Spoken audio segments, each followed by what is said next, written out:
Corrine at the Sewing Works, and today we're going to talk about how to join quilt as you go blocks like I've done in this quilt here. This is a class we have here at the Sewing Works. We call it off the edge quilting, where you take a focus fabric and go ahead and stitch out around it into the background. So you do it block by block and then you end up joining them when you're done. So the magic formula for how big to cut your strips to join your quilt is the front strip will be the width of the strip that you want plus a ½ inch, and the back strip will be 2 times the width of the strip you want plus a ½ inch. So for me, I chose a 2-inch strip, and that means I needed 2.5 for the front, 4.5 for the back. Keep in mind when you're deciding how big your strips are going to be, you can go down to as little as a ½ inch, but every little wobble and wibble in your sewing will show up when you use those super narrow strips. So if you use something a little bit bigger, like a 1 inch or like I've done with this 2-inch, it's a lot more forgiving when you're joining them together. Okay, let's see how it's done. First, you'll need to trim your blocks to the size that you want them, including the amount that will be in behind your sashing strip. So for me, this is going to be a 10-inch block with a 1-inch covering sashing strip finished. So to bring that all back, this is 11.5-inch square trimmed because I have a ½ inch for seam allowance, but I'm going to cover an inch up with my sashing strip. So 2-inch sashing strip for me means 2.5-inch strip for the front and double the width of the strip plus a ½ inch for the back. So this one's 4.5 for the back and 2.5 for the front. Next, we're going to mark a line to line up the raw edges, not at the full 1 inch where the seam is going to be, but we're going to back that off by 1/4 inch and draw ourselves a mark to line up the raw edge to. Once you do that, and you'll sew on that 1/4 inch in, that will give you the 1 inch coverage on this piece and 1 inch on that piece. You'll need to repeat your marking on that same side of your block, 3/4 inch in on the back.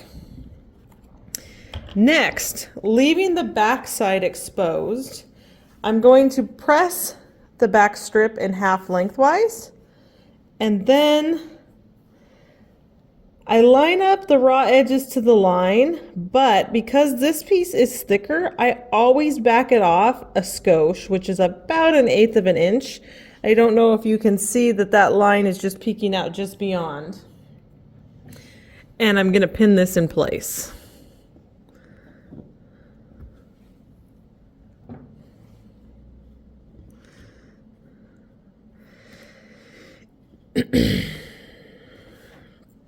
For some reason, this back strip always likes to come up short. So if you give yourself this 1/8 inch extra back here, it'll make all the difference on the other side when we join it to this block. Next, I'm going to flip it over and repeat that process using the front strip right on the line this time.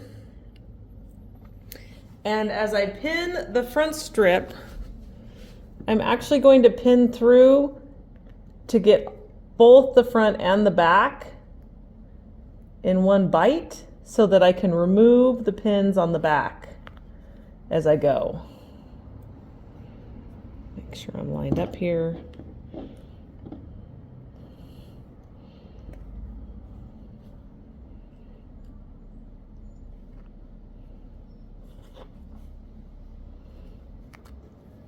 Okay, now we're ready to go and sew. I have my 1/4 inch piecing foot on, and I'm going to go ahead and line up on the raw edge of this front strip and sew my 1/4 inch down.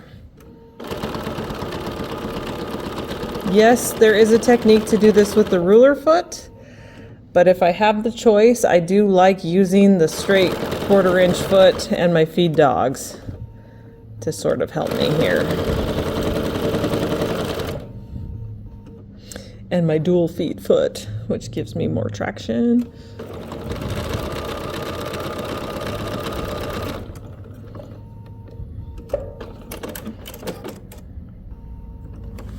So now I have the front strip attached, and I also have the back strip attached. The next step is going to involve bringing the next block over,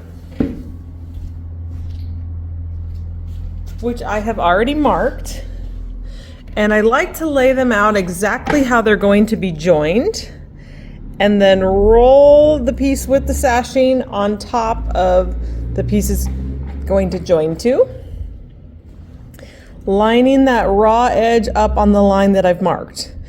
Now this is a two-step process for joining the second piece. So we're going to do the front strip first, right to that edge, and then we'll worry about this back strip. So again, 1/4 inch.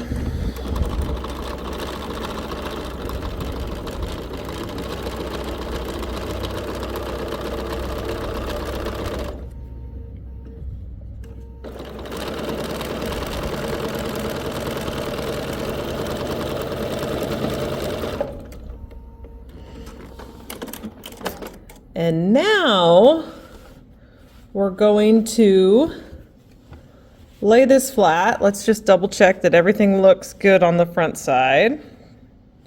Everything's caught. We'll lay these nice and flat, and you can see how that batting and the backing is all just going to butt up nicely under there. And we're going to roll this over, or I should say lay this over to meet that next seam line. And I like to add just a bit of fabric glue here to hold it in place, because we're going to sew it from the top. I don't want to put pins back here that I can't see. So I'm going to just pull this nice and tight and flat. You can press it if you want. That also helps set the glue. Kind of let that heat set for a second. And then we're going to, oop, my needle came unthreaded with all that. We're going to stitch right in this ditch. You could switch over to your edge foot if you want. I'm just going to eyeball it with my 1/4 inch so I don't have to keep switching. And this is going to catch that back sashing strip and secure it in place.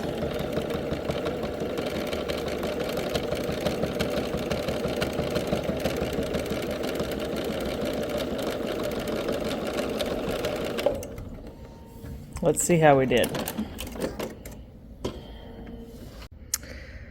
Looks pretty good here on the back. I do have a little bit of a bobbin tail that got folded in. I'm not worried about that. That next set of sashing, remember, is going to come up an inch on the back as well. I might pull some of that out, but let me show you the trick on doing the long bits now.